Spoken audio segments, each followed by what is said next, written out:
시간에 렌즈 필터 잠깐 하고 넘어갈게요. 필터의 종류는 뭐가 있다겠죠? 전 시간에 UV 필터.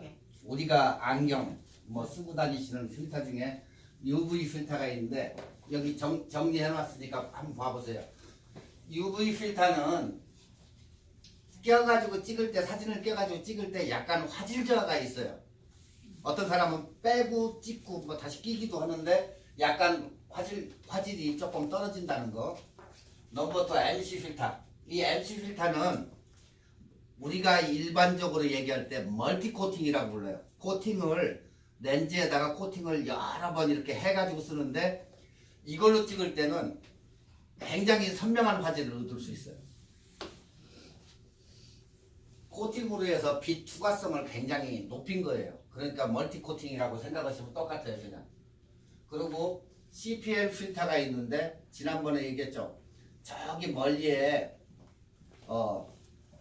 식당 안에 이렇게 쇼윈도 같은데 창문에 이렇게 비치는 그림자를 없애주는 그런 필터라는 거. 이것을 끼고 찍을 때에는 반사각을 없애주는 거예요, 유리에. 그러니까 스파이라든가 이런 사람들이 차 안에 누가 앉아있는 사람을 찍을 때는 이 CPL 필터를 껴가지고 많이 적었는데 어떤 때 더 또 쓰냐면은 파란색 하늘을 더 강조하고 싶을 때 파랗게 나와요. 그러니까 한국에서는 뭐라고 부르냐면 편광 필터라고 불러요, 이걸. 예. 그 다음에 크로스 필터. 크로스 필터는 뭐라고 그랬죠? 크로스 필터는 이렇게 생겼어요. 이 사각으로 해가지고 다이아몬드 스타일로 해가지고 이게 많이 들어가면 들어갈수록 빛이 이 발산율이 많아가지고 야간에 촬영을 하면 이런 식으로 쫙쫙 빛이 나게 갈라지게 해주는 게 이제 크로스 필터고, 그 다음에 ND 필터. ND 필터는 뭐라고 그랬죠? ND 필터는 빛 차단을 목적으로 원래 하는데 우리가 밖에 나가서 사진을 찍을 때 빛이 너무 많이 밝을 때, 그러니까 사진 찍는 사람들이 아침에 해가 뜰 때와 해가 질 때, 그러니까 우리가 차를 이렇게 안 닦았는데도 굉장히 깨끗하다 느낄 때가 아침에 하고 오후 해 질 무렵이에요. 그때가 사진이 제일 잘 나오는 시간인데 대낮에 사진 찍는 사람들은 그 무의미한 얘기고, 만약에 빛에 저희가 양이 많을 때에는 ND 필터를 끼고 찍으면 빛을 차단을 시켜주는 그런 효과로 해서 ND 필터를 쓰는데, 이 ND 필터는 뭐 할 때 쓴다고 했죠? 다 잊어버리셨나? 뭐 할 때 찍냐면은 초로 우리가 이렇게 뽀샤시한 물 찍력이 보이시죠? 아닐 때는 이런데 ND 필터를 꼈을 때는 이렇게 우윳빛처럼 물 내림 현상이 달라져요. 이렇게. 이럴 때 ND 필터를 껴가지고 사용을 하면 돼요. 그러니까 우리가 물이라든가 분수라든가 이런 걸 찍을 때 ND 필터를 껴가지고 찍으면 이렇게 물이 우윳빛처럼 이렇게 자꾸 변해요. 근데 이것을 안 끼고 찍을 때에는 초를 낮추면 된다고 그랬죠? 셔터 스피드를 15초 정도 주면은 이런 현상이 나타나요. 그 다음에 소프트 필터. 소프트 필터는 그라데이션 필터는 유리를 갖다가 색을 입혀가지고 자기가 찍고자 하는 그 피사체에 컬러를 넣어줄 때 이 필터를 써요. 지금 이렇게 보시다시피 위쪽은 진하고 아래쪽은 약하고 그래요. 이게 하나씩 이렇게 바꿔 낄 수 있게 된 필터예요. 소프트 필터는 아웃포커싱을 낼 때, 그러니까 뭐 여성분들이 많이 찍는 그런 인물 사진이라든가 이런 걸 찍을 때 지금 안 했을 때와 했을 때와 아웃포커싱이 잘 되죠. 여기 뽀샤시하게 이렇게 나오게 할 때 부드럽게 하기 위해 가지고 찍는 필터가 소프트 필터예요.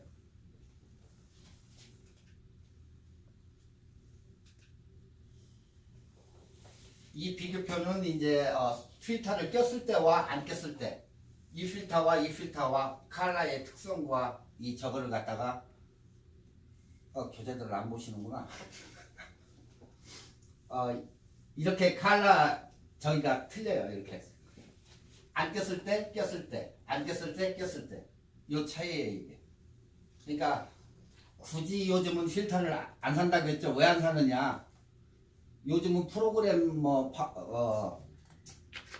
포토샵이나 포토스케이프나 이런 데 가가지고도 프로그램으로 해가지고 이렇게 충분히 만들 수 있기 때문에 굳이 필터를 사용하지를 않아요. 그래서 필터 장사들이 요즘 자꾸 망하는 추세고, 예전에는 필카에서는 이 저거를 많이 썼어요. 이런 저거를.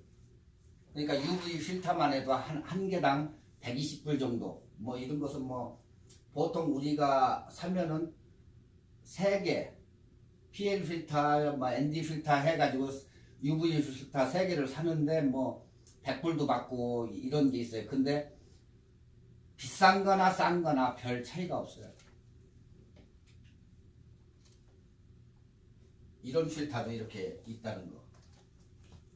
앞에다가 이렇게 낄 수 있는 필터예요. 유리에다가 멀티 코팅 해가지고 색을 이렇게 입혀가지고 하나씩 껴가지고 하면 하늘을 이렇게 찍을 때에는 그 컬러를 넣으면 이렇게 변하니까 청색을 넣으면 청색으로 변하고.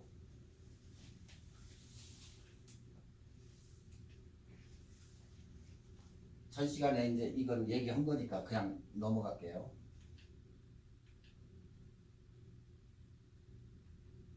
지금 이거 원근법도 했기 때문에 그냥 넘어가고, 원근법에 대해서는 내가 영상을 하나 보여드릴게요.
오늘은 접사인데요.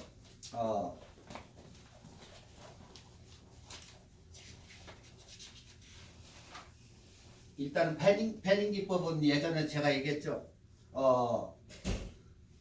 피사체가 달리는 방향으로 해서 같이 카메라를 움직여주면서 찍는 게 패닝 기법이라는 거. 기법이라는 게 별로 이 사진에서는 기법이라는 게 그다지 많지는 않아요.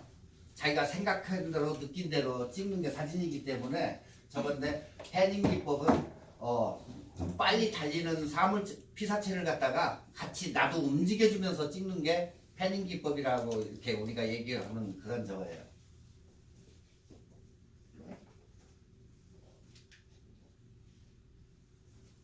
자, 접사의 도구와 방법. 접사라고 하는 것은 뭐예요? 우리가 꽃을 찍는다든가 개미를 찍는다든가 하는 거 보러 우리가 접사라고 그래요. 근데 여기에서는 뭘 찍느냐, 그거에 따라 가지고 이제 매크로와 마이크로가 틀려요.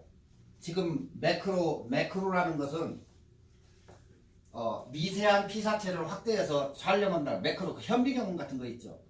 그 작은 것을 갖다 크게 우리가 확대를 해가지고 그 육안으로 골라보는 거고, 마이크로는 축소예요. 축소. 말 그대로 확대와 축소 그 차이예요. 미세한 부분을 촬영한다는 그 얘기예요. 그러니까 마이크로고, 보통 어떤 사람들은 마이크로고 매크로고 이걸 착각을 하는데, 우리는 이 접사 렌즈는 매크로 렌즈예요. 매크로 렌즈. 그러니까 우리가 얘기할 때 매크로 렌즈 하면 몇 미리를 최고 좋다고 죠? 100mm예요. 100mm. 100mm짜리가 최고 좋다고 얘기하는데, 자 그럼 100mm짜리를 사가지고 꽃 찍고 뭐 찍는데, 그럼 인물 사진을 찍으면 안 될까요? 100mm짜리 가지고 보통 우리가 대명사가 100mm라고 얘기를 해요. 여기에서 뭐 작은 것도 있겠지만은 무조건 100mm에 2.8 렌즈 2.8 이렇게 해가지고 찍는데, 그러면 이거 가지고 자꾸 접사나 하고 개미 찍고 꽃 찍고 이런 것은 되는데, 그러면 인물 사진을 찍으면 안 될까요? 됩니다. 잘 나와요. 무지 잘 나와요. 이것도. 왜 그러냐? 굉장히 선명하게 나오는 렌즈예요, 이건. 근데 우리가 아웃포카싱, 펜포카싱을 지난번에 배웠듯이 요걸 가지고 그걸 하려고 하면 안 돼요. 선명하게 찍히는 렌즈이기 때문에, 만약에 내 얼굴을 갖다가 깨끗하게 뭐 찍어야 되겠다 할 때에는 굉장히 기가 막히게 나와요. 이게 100mm짜리. 왜? 접사용 매크로 렌즈니까.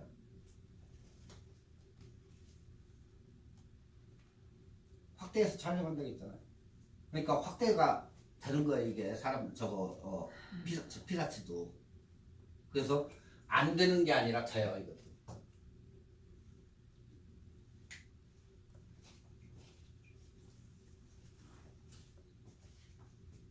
접사 사진에는 필름에 나타나는 피사체의 크기를 결정하는 단위라고 했어요.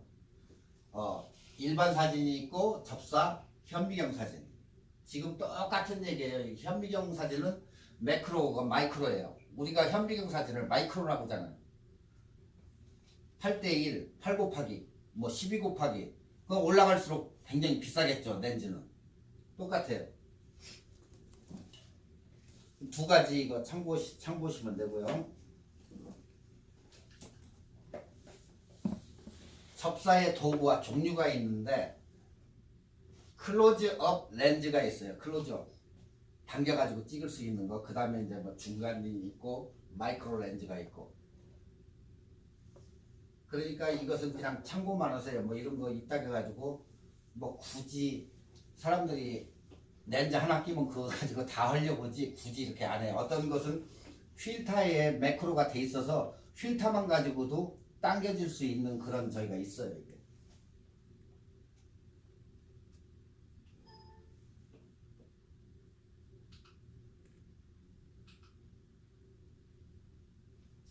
자, 근데 구도하고 여기 뭐 분무기도 가져가야 되고 반사판도 가져가야 되고 뭐 얘기하는데, 그것은 각자가 알아서 하는 거지 여기서 얘기해줘 가지고 저거 아니에요.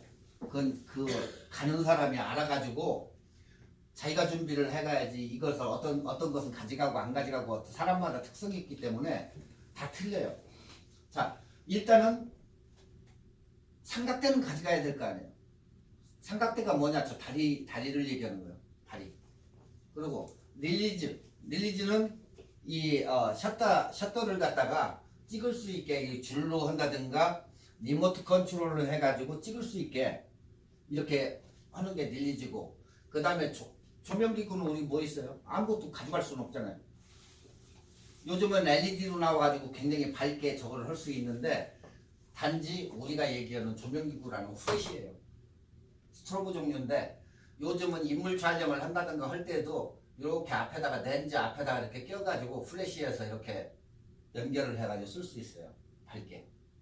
뭐 가격 대비 뭐 그다지 비싸지도 않아요. 그러니까 굳이 뭐 이 빛에 의존해가지고 저거 하지는 않아요. 그 다음에는 뭐 파인더, 뭐 분무기 같은 것은 뭐 누가 가지고 가겠어요. 꽃에다가 가면은 이제 산에 올라가다 와일드 플라워가 있으면 분무기도 해가지고 물방울을 입혀가지고 사진을 찍기 때문에 그래서 분무기가 필요하다는 거예요. 근데 반사판을 가지고 가면 또 반사판에 대한 또 세월을 저것도 있어야 되고 하니까 이런 건 사실은 가져가면 좋겠지만 불필요하다는 얘기예요. 이렇게 가지고 다니는 사람도 극히 없고 여기에 전문가들은 뭐 가지고 다닐 수 있겠지만 일반 사람들은 거의 안 가지고 가요. 그리고 우산, 스카프, 종이 등등 안 가지고 가요. 저거. 그리고 이제 구도를 지난번에도 구도는 배웠지만은 한 번씩 읽어보시면 되고 이건 뭐 내가 얘기할 저거는 아니에요. 뭐 사진은 빛을 이용해 가지고 한다는 거니까 뭐 그다지 우리가 여기서 얘기할 저것도 아니고. 자, 초점 맞추는 데는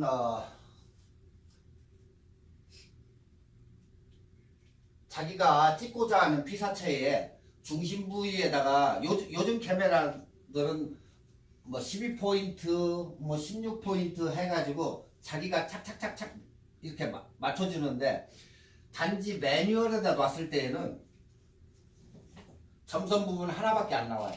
중간에. 렌즈를 이렇게 봤을 때 딱 하나가 나와가지고 빨간불 초점이 맞으면 빨간색으로 딱 이렇게 변환이 되는데 요 하나로해서 초점을 맞추는 거예요. 그러면 주변에는 오픈을 시키면 아웃포커싱이 되겠죠. 사람이 있으면 뽀샤시하게 이렇게 아웃포커싱이 되고 땡기지 않았을 때는 펜포커싱이 돼요. 요것만 주의하고 찍고 만약에 꽃을 갖다가 이것을 아웃포커싱을 시켜야 되겠다 하면 그 주변에다가 초점을 맞추면 이것은 아웃포커싱이 돼요. 그러니까 반대로 생각은 하면 돼요. 이 사람 얘를 맞추면 아웃포커싱이 되고 반대로 하면 펜포커싱이 된다는 그 얘기죠.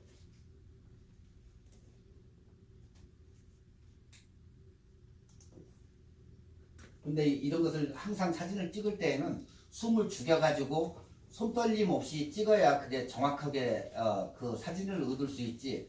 만에 하나 뭐 잘 찍어가지고 왔는데 손이 떨려가지고 집에 와가지고 컴퓨터에서 딱 놓고 보면은 진짜 아니에요. 특히 핸드폰으로 찍을 때. 자, 이제 패닝 기법이 이제 또 나오는데 패닝 기법은 달리는 물체를 내 몸을 같이 카메라하고 움직이면서 찍는다고 그랬죠. 근데 차가 우측으로 가는데 왼쪽으로 가면 안 되겠죠. 그건 똑같은 방향으로 가야 되니까. 이걸 갖다가 우리가 패닝 기법이라고 많이 하는데 스포츠나 이런 하시는 분들이 많이 이걸 사용을 해요.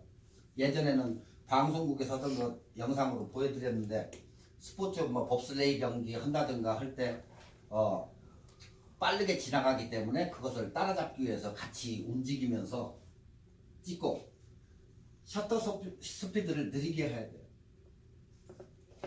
30분의 1초라고 하면 굉장히 늦은 거예요. 보통 우리가 125분의 1을 뭐 놓기도 하고 그러는데 그게 표준 미니멈이 125분의 1초. 아래로 내려가면 그만큼 어떻게 돼요? 느려지겠죠.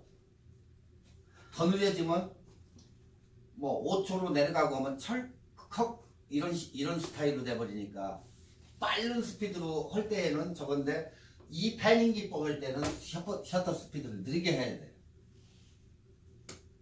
두 번째, 피사체를 따라가면서 찍는다는 거. 30분의 1초지만 내가 움직여주니까 이것을 커버해 주는 거예요. 그러니까 이제 뭐 상체를 돌려 카메라를 쫓아가면서 찍는 기법, 옆에서 같이 이동하면서 찍는 방법, 함께 차를 타고 가면서 찍는 기법. 우리가 연속극을 할 때 차에서 둘이 얘기하고 운전하고 가는 스타일로 하는 게 그게 패닝 기법이에요. 그것도. 요즘은 어떻게 해요? 차 위에다가 그 차를 트레일러에다 올려가지고 가면서 옆에 운전하고 한쪽에서 가면서 찍는 거예요. 그게. 그래야 그 사람들을 찍을 수 있잖아요. 그냥 진짜로 운전하고 앞에다 카메라 놓고 옆에 사람하고 얘기하고 가면 도로 안전진흥공사에서 가만히 놔두질 않아요. 그것은 나쁜 것을 조장을 하는 건데 여자하고 얘기하면서 운전하고 간다? 그건 말이 안 되는 얘기죠.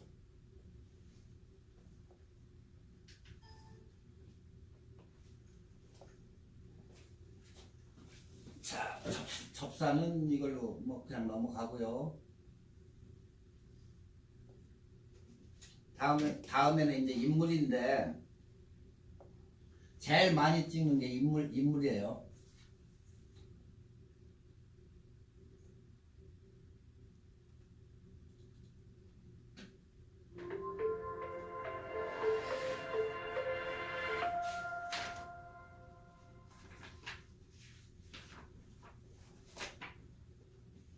바디는 렌즈가 전달한 정보를 기록합니다.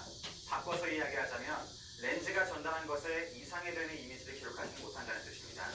물론 렌즈가 충분한 것을 전달한다고 하더라도 바디가 그것을 뒷받침해주지 못한다면 좋은 사진이 나오진 않습니다. 바디에는 여러 가지 기능들이 있습니다만 그것은 이미지를 얼마나 다양하게 만드느냐 하는 문제보다는 이미지를 얼마나 크고 얼마나 정교하게 기록하느냐 하는 곳에 초점이 맞춰져 있습니다. 그리고 렌즈는 단순히 빛을 모으는 역할만 하진 않습니다. 어떻게 설계된 렌즈냐에 따라서 같은 위치에서도 빛의 모양을 다양하게 기록합니다. 대표적으로는 광각과 망원 렌즈의 차이가 있습니다. 때문에 사진가는 그때그때 사진 촬영 상황에 맞춰서 적절한 렌즈를 선택하는 것이 좋은 사진을 얻을 수 있는 가장 필수 요소라고 할 수 있습니다. 어떤 렌즈든 간에 이 렌즈는 이런 상황에서만 사용되어야 된다라고 딱 정해져 있는 렌즈는 없습니다. 풍경 사진에서 망원 렌즈를 쓸 수도 있고요. 아니면은 인물 사진을 촬영할 때 화각이 넓은 광각 렌즈를 사용할 수도 있습니다. 하지만 많은 사람들이 촬영하면서 이러한 종류의 사진에는 이러한 렌즈가 잘 어울리더라 하는 그런 어떤 지침 같은 건 있습니다. 인물 사진을 촬영할 때에는요. 스냅 사진을 위해서 35mm 그리고 50mm 단렌즈를 아니면 인물만의 포커스를 맞춰서 촬영할 때에는 85mm 단렌즈 등 준망원 렌즈를 활용하는 것이 일반적입니다. 50mm로 대표되는 표준 렌즈 같은 경우에는 사람의 눈과 그 공간감이 비슷합니다. 때문에 보는 이로 하여금 편안한 느낌의 사진이 만들어지게 되죠. 그리고 그 화각이 너무 넓거나 너무 좁지 않아서 인물과 배경을 한꺼번에 배치해서 상황을 전달하기에 적합한 렌즈이기도 합니다. 이 렌즈들 같은 경우에는 일상적인 취미 사진 영역에서 데이트 스냅이라던가 아니면 행사나 모임 등등의 스냅 사진의 성격을 가지는 사진들을 찍기에 아주 좋은 렌즈입니다. 이 50mm 렌즈 가지고 밖에서 데이트 스냅을 촬영하는 사진을 한번 시연해 보도록 하겠습니다.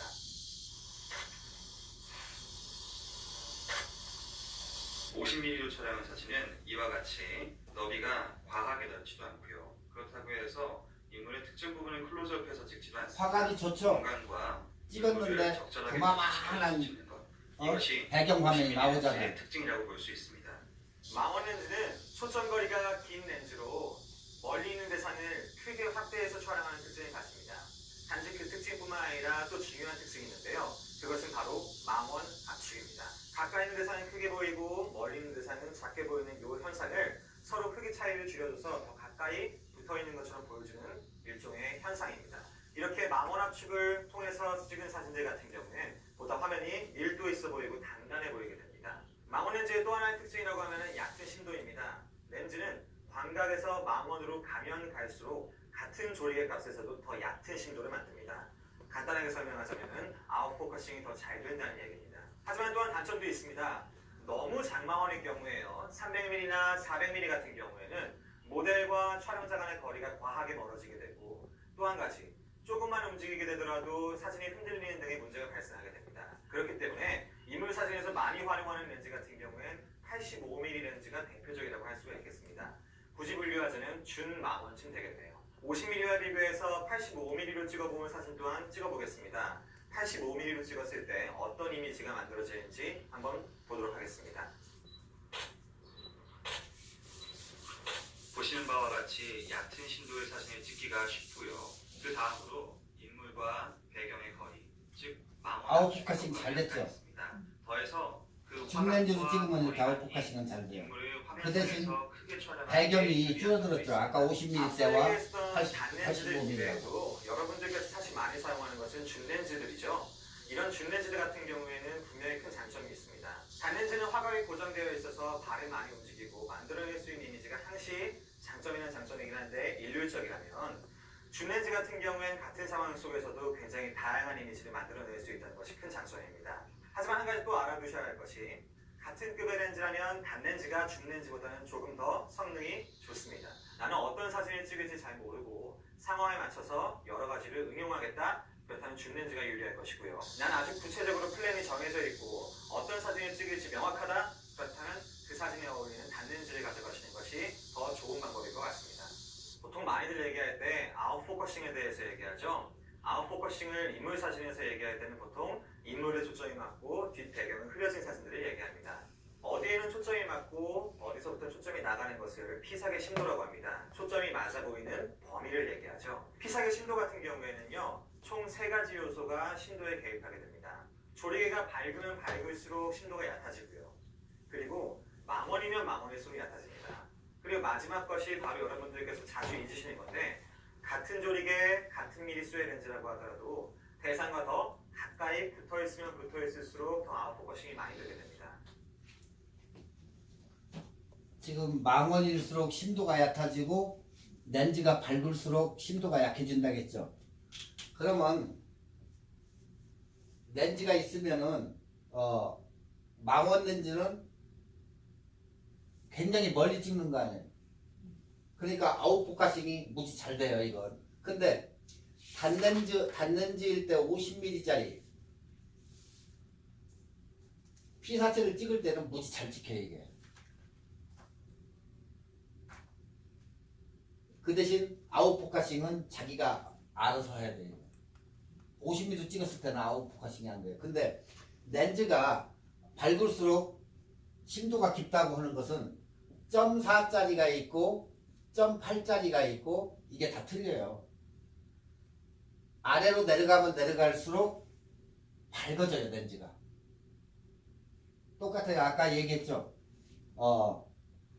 매크로와 마이크로의 차이에서도 이게 나오는데 0.4나 뭐 0.2 뭐 이렇게 가는데 우리나라 사람들은 이 0.4짜리 많이 써요. 그리고 L렌즈는 2.8짜리를 많이 써요. 그렇다고 뭐 4.5짜리가 나쁘냐 그건 아니에요.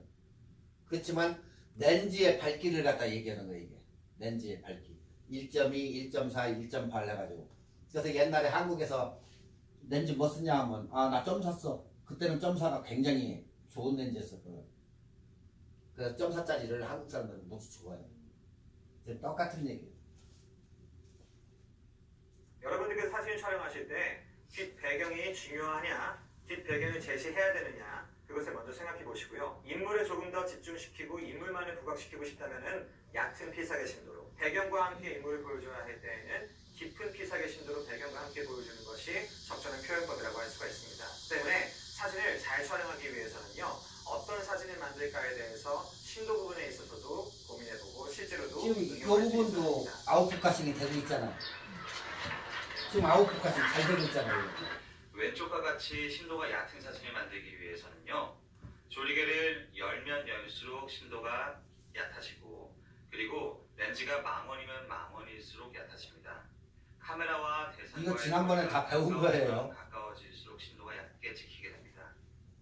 반대로 오른쪽 사진과 같이 심도가 깊은 사진을 만들기 위해서는요, 조리개를 조이면 조일수록 심도가 깊어지고요, 렌즈가 광각이면 광각일수록 심도가 깊어집니다. 대상과 카메라의 거리가 멀어지면 멀어질수록 심도가 깊게 촬영됩니다. 아시겠어요? 이해들 안 가.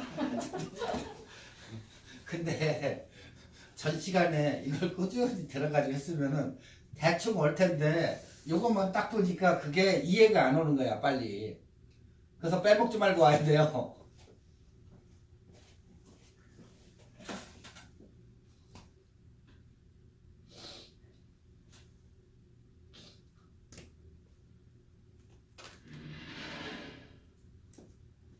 이제 여기는 매크로와 마이크로의 차이예요. So what is a good macro lens for a beginning photographer on a budget? Another great question. Before we get into my recommendations, let me define what I consider to be true macro photography. For me, macro photography begins at a 1-to-1 ratio. And I know that there's some people out there who may disagree with me, that's fine. What is a 1-to-1 ratio? A lens with a 1-to-1 ratio means that it is capable of projecting the real life size of the subject onto the recording media. In the case of a dime, the dime's projected 그대로 image 찍힌다는 would 얘기예요. match its 1대1 real life 키 자체에 1-to-1 ratio. 그대로. Now, there are many lenses out there that say they are macro lenses that do not have this 1-to-1 ratio. There's tons of them. For example, Canon's 50mm f2.5 compact macro, it says a 1-to-2 여기 magnification f2.5도 ratio. What does that mean? 렌즈에 It means 밝기를 that the 얘기하는 거예요. subject size as projected onto the recording media is exactly 1대2가 되니까 the size. 작게 나오죠. It's true life size. This is 1대2 also 똑같이 sometimes referred 나오는데. to as a close-up lens instead of a macro lens. I know it's semantics, but I like the 1-to-1 ratio. So before you run out and buy an expensive macro lens, there are some other options that you're definitely going to want to be aware of. 바로 가격 First, and the 차이예요. one that I recommend 비싸다고요. to all beginning photographers is to invest in a good set of extension tubes. Typically they come in a kit with different sizes. There's a small, medium, and large. And what these do, essentially, is fit between the camera body and the lens. 익스텐드예요. So this is what it 익스텐드. looks like when it's 저것을 all set 끼고 up. 렌즈를 갖다 The 낄 수 있게. extension tube has moved the lens further away from the camera body. And what this does is it cheats the optics of the lens. Typically lenses have a minimum focusing distance that you have to be back far enough before the camera can focus. When you move the lens further away from the camera body, it allows you to move the lens closer to the subject, and the optical effect of this is that the image is magnified, and in many cases, more than 여기는 1-to-1 24에 ratio. 70mm라고 했는데 번들 렌즈 Every lens 24mm에서 and if you're looking at 70mm까지 something like 찍을 수 a 있는 렌즈. long zoom lens, probably not going to get a lot of great results from it. But the wider angle lenses, by far, these are a great option if it's something that you want to get into. And there are some other lenses that work great as well. I've had my extension tubes since the beginning. I think for about 10 years, over 10 years now. More than that, geez. And I think I originally paid $70 for them. They're a little bit more expensive, the same brand at least. Brands that I do like, Kenko, 세 가지의 Bello, 100%로 I've tried 준답니다. both of them. They're awesome. And another thing that you want to remember is to make sure that you get them with the autofocus and aperture connection pins. This is going to allow you to change your aperture with your lens. And there's some other extension tubes that don't have those. And so I don't recommend those. Spend the $70 to $120 on some good extension tubes and experiment. If you're a pure beginner, that's like the best advice I can give you, and I know that most professional photographers will agree with me. I use my extension camera? tubes every What kind you have? in my shooting and in Nikon? my video recording. I use them all the time. I use them more than the macro lenses that I have, and I have some nice macro lenses. The second That's option crop body, you huh? should consider is reversal rings. Reversal rings require you to purchase a ring adapter that allows you to thread in to the size of your lens threads and then connect to the camera body. I know there's some people out there who have been very creative in making this work, cardboard tubes, all kinds of stuff. I personally don't like the reversal rings for a number of reasons. Number one, I like the extension tubes more. The second thing is I use filter kits that have these lens rings already, and I have like an army of these lens rings, and I just don't want more. But I know there's a lot of macro photographers who swear by them. A third possibility is diopter magnification lenses that screw on to your existing lenses. In some cases, this is going to be your only option. For example, if you can't remove your lens, if you have a dedicated lens that's threaded, you can use a diopter magnifier to get a macro-like effect. There's a number of things I don't like about these guys. Number one, the bigger ones are heavy, they're expensive, they change the optics of the lens that you're using, and again, I like extension tubes more, but I know that in some cases it's the only way to go. So having talked about some of the different options that you have for macro photography, let's talk about specific lens recommendations. If you're a Canon shooter, what I recommend is the Sigma 50mm 2.8. This is a true 1-to-1 magnification ratio lens. I've had this lens for 8 years, I think. great. It's an awesome lens. I used it a lot when I did wedding photography, and you can even see that you have the magnification ratios here on the side. They make them for Canon, Sigma, and Nikon, but if you're a Nikon shooter, I actually recommend the 40mm 2.8 macro. It's a 1:1. That only costs $280. Fantastic lens. On the Canon side, there are some crazy cool lenses. For example, that 100mm L 2.8 macro lens, this is an amazing lens. It is incredible. I use it for macro photography when I go scuba diving at night to shoot these little worms called nudibranchs. Crazy good lens, amazing. And if you're super serious, there's something called the MPE 65. I have also tried that. That has a magnification ratio of 5x, which means the projected image is going to be 5 times the size of what it is in real life. It's a crazy, amazing macro lens. Both of those lenses are around the $1,000 mark. There's specialty lenses for every manufacturer, for every kind of brand model camera that you have. I personally believe that macro photography is one of the great untapped niche opportunities. Off the top of your mind, you could probably name several great photographers. Very few macro photographers come to mind. I think it's wide open. Macro photography also becomes very challenging. If you're shooting closer, you have a more shallow depth of field, which means naturally you want to stop down your aperture. But after a certain point, you're going to run into diffraction problems, which means that even though you have a deep depth of field, your image will not be as sharp. So what a lot of macro photographers do is they adjust their focus for different depths of their depth of field, and they stack them together. This is what the pro macro photographers are doing. The results are very impressive. If you decide to take it to the next level, there are macro speed lights that actually fit onto your lenses that will help you get the light that you need. Because again, you're going to have to stop it down. You're going to need 여기는 more 지금 이게 light. I hope 350도로 that's 돼 enough 있는데 information to get you guys started. If you guys 3시까지 have 안 questions 사고 for 앞에 Michael and 라인만 David, 가면은 please feel free to ask me the 40불 questions. 정도만 We're going to try to 사요. do a better job of engaging you guys and answering the things that you want to know. I thank you guys so much for watching. See you next time. 지금 아까 렌즈가 무겁다고 그랬죠. 비싸면 비쌀수록 무거워요 이게. 이걸 꼭 눌러줘야 된다겠죠? 한번 들어보세요. 얼마나 무거운가. 무겁죠 렌즈가. 무거워요 이렇게. 24mm에서부터 105mm까지 쓸 수 있는 번들 렌즈라고 해요 이거를. 그러니까 24mm 가까운 데부터 10,000원이 들어간 거죠. 105mm까지. 이 렌즈 하나가 한 1,200불? 1,200불이야 이게. 근데 카메라는 만약에 1,500불 주고 샀다. 그러면 렌즈값이 더 비싼 거예요. 그러니까 자기가 뭐를 찍느냐에 따라 가지고 이 렌즈를 구입을 해야지 무작정 구입을 할 필요가 없어요. 그렇게 다. 그리고 이제 나중에 쓰다 보면은 이렇게 해보면 내려가죠. 렌즈가 조금 더 내려가잖아요 이게. 이럴 때에는 앞쪽에 여기 홈이 있어요. 이거 가서 고쳐야 돼요. 이 정도 되면 많이 써서 그런 거예요 이게. 네, 그렇죠. 헐거워져서. 그러면 이걸 가서 고쳐야 되는데 여기에다가 이 앞쪽에 홈에다가 살짝 고무줄 있죠. 애들 머리 묶어주는 거 가누는 거 있어요. 그걸 갖다가 여기다가 살짝 집어넣으면 이게 타이트하게 잘 돼요. 네. 고무줄을 갖다 여기다 집어넣으면 돼요. 뒤쪽이 아니고 앞쪽에.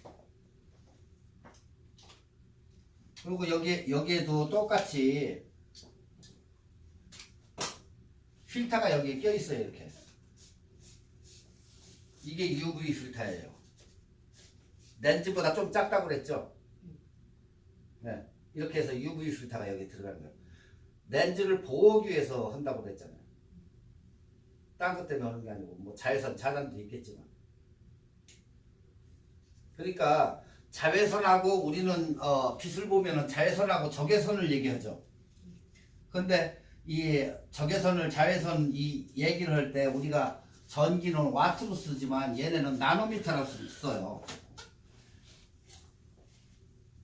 가시광선을 파장으로 해가지고 이 필터를 통과를 시켜가지고 390까지 자외선을 차단, 여기에 보면 390이라고 써 있어요. 그러면 390까지 자외선을 차단시킨다는 얘기란 말이에요, 필터를. 근데 700이 넘어가면 뭐라고 그래요? 우리는 적외선이라고 하죠. 근데 400 아래로는 자외선이라고 그래요. 나노메타로 했을 때. 그걸 갖다가 차단시켜줘야 이게 이 나오는 자외선, 적외선을 차단시켜줘야 우리가 얻고자 하는 사진을 얻기 위해서 이 필터를 껴주는 거지. 안 껴도 무방해요. 단지 스크러치가 렌즈에 스크러치가 혹시 몰라가지고 한번 난 스크러치는 나중에 사진 찍을 때마다 그게 눈에 가시처럼 나타나요. 그럼 렌즈를 바꿔야 되니까 그것을 보호를 해주기 위해서 이 필터를 껴주는 거지 아무것도 없어요. 단 만약에 이걸 바닥에 떨어뜨렸다. 얘가 렌즈를 보호해줘요. 쪄서 안에를 보호해주니까 그 보호 기능. 근데 지난번에 얘기했듯이 캡을 끼워야 될까 안 끼워야 될까? 안 끼워도 돼요. 원래 보통 이러고 다니는 사람 많아요. 근데 깔끔 떠는 사람들은 닦기가 귀찮을 거 아니에요. 끼워줘요 이렇게. 근데 이걸 잘 잊어버려요 우리가. 보통 잘 잊어버리는 게 아니에요. 어느 카메라 보면 여기 구멍 뚫려가지고 줄로여가지고 이렇게 달려있는 것도 있고. 근데 우리는 보통 빼면은 뒷주머니에다 그냥 넣어요. 그리고 깜빡 잊고 그냥 넣고 누구 만나려고 해가지고 돈 내려고 딱 만져보면 이게 나와요 그냥. 아 이거 안 꼈구나 하는 걸 느껴요. 이것도 하나에 뭐 15불 20불 해요. 근데 이제 제 거서 오리지널을 잊어버리면 좀 찝찝하지. 이베이 같은 데 보면 비슷한 게 많아요 이게.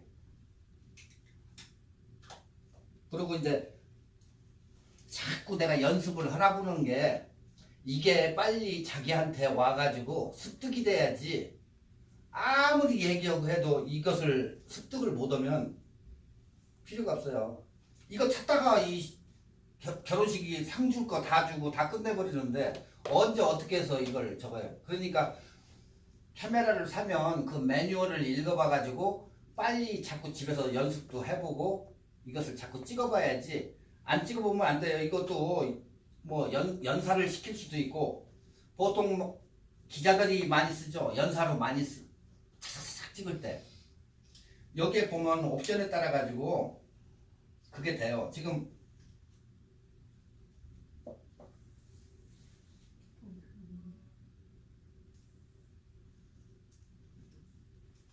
그래서 안 되는구나. 나는 왜 이게 초점이 안 맞나 했더니 보세요. 지금 하나씩 한 컷씩 찍히죠. 근데 여기에서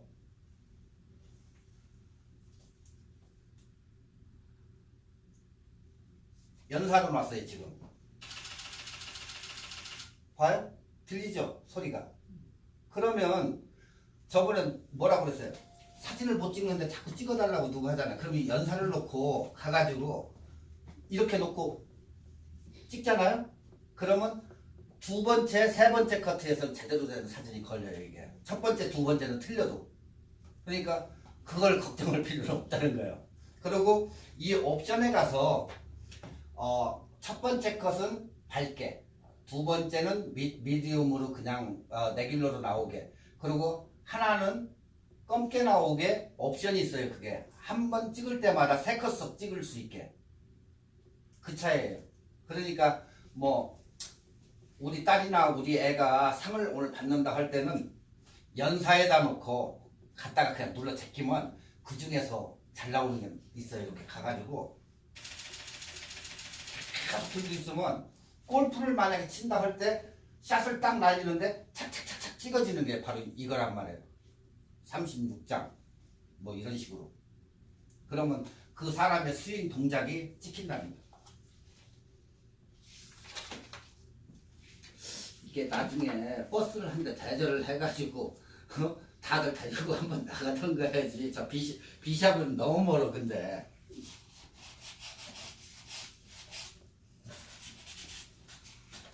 뭐 오늘 한 거에 뭐 질문 있어요? 질문 있으면 얘기해도 돼요. 뭐 인물 사진을 찍어달라든가 뭐 그것도 괜찮아요. 근데 자꾸 이 교회에 가서 보면은 이 나이 드신 분이 자기 영정 사진 찍어요. 그럼 나도 기분이 안 좋아요. 그런 분들이 많아요. 자기 거 꼭 영정 사진 찍어달라고 합니다. 한 번씩 정했을 때 찍어드리지 않아요? 그러니까 이제 그런 분들한테는 내가 꼭 얘기를 해요.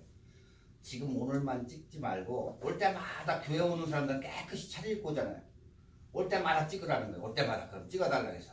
그래서 그 중에서 제일 잘 된 걸 하나를 픽해라. 그리고 교회에서 꼭 연락 오는 게 있어요. 누가 갑자기 교통사고로 죽었는데 사진이 필요하다. 근데 교회에서 사진을 찍다 보니까 한 10년을 찍다 보니까 그 사람들 사진은 다 있어요. 그러다 보면 그 사람 사진을 찾아. 근데 그런 거 있죠. 그 사람이 이렇게 정상적으로 찍었으면 괜찮은데 좀 비정상으로 찍었으면 그 정상으로 만들어야 돼. 그러면 사람 얼굴을 모자를 써가지고 이러고 있어요. 그러면 모자를 벗겨내고 이걸 싹 만들어야 돼. 일단은. 그죠? 그 다음에 이 사람이 티셔츠를 입고 있어 보면 그러면 양복 종류가 쫙 있어요. 그러면 그 양복 종류를 하나를 갖다가 해가지고 이 넥타이 매고 이러고 있는 것을 또 앞에다 입혀줘야 돼. 티셔츠 위에다. 그렇게 해가지고 뽑아주는 거예요. 사진을. 그러니까 이 사진을 하면 자기가 이렇게 응용했던 것을 자꾸 대립시켜가지고 아이디어 저거를 해야지 그냥 있는 거 가지고 남 똑같이 찍는 사진은 그 무의미해요. 뭐 여러 사람 찍듯이 정중앙에다 이렇게 앉혀놓고 찍어요? 그럴 필요 없어요. 요즘은 영경 선생님 찍든 뭐든 서가지고 찍는 사람 없어요. 앉아서 이렇게 정중앙에다. 옆으로도 손 개고 찍는 사람도 있고 예전 같지가 않아요 지금. 어떤 사람 드레스 입고 정원에 가서 찍어 달라고 해가지고 그거 가지고 한다는 사람도 있고 요즘은 이 추세가 예전하고 틀려요. 그러니까 자꾸 사진은 자기가 찍고자 하는 피사체가 뭔지는 몰라도 찍고자 하는 것만 찍으면 돼요. 그러니까 아이디어를 자꾸 내야 된다는 거예요. 아시겠죠? 네. 다음 시간에는 인물 사진을 다시 한번 할 거예요. 오늘 여기까지입니다. 땡큐. 수고하셨습니다.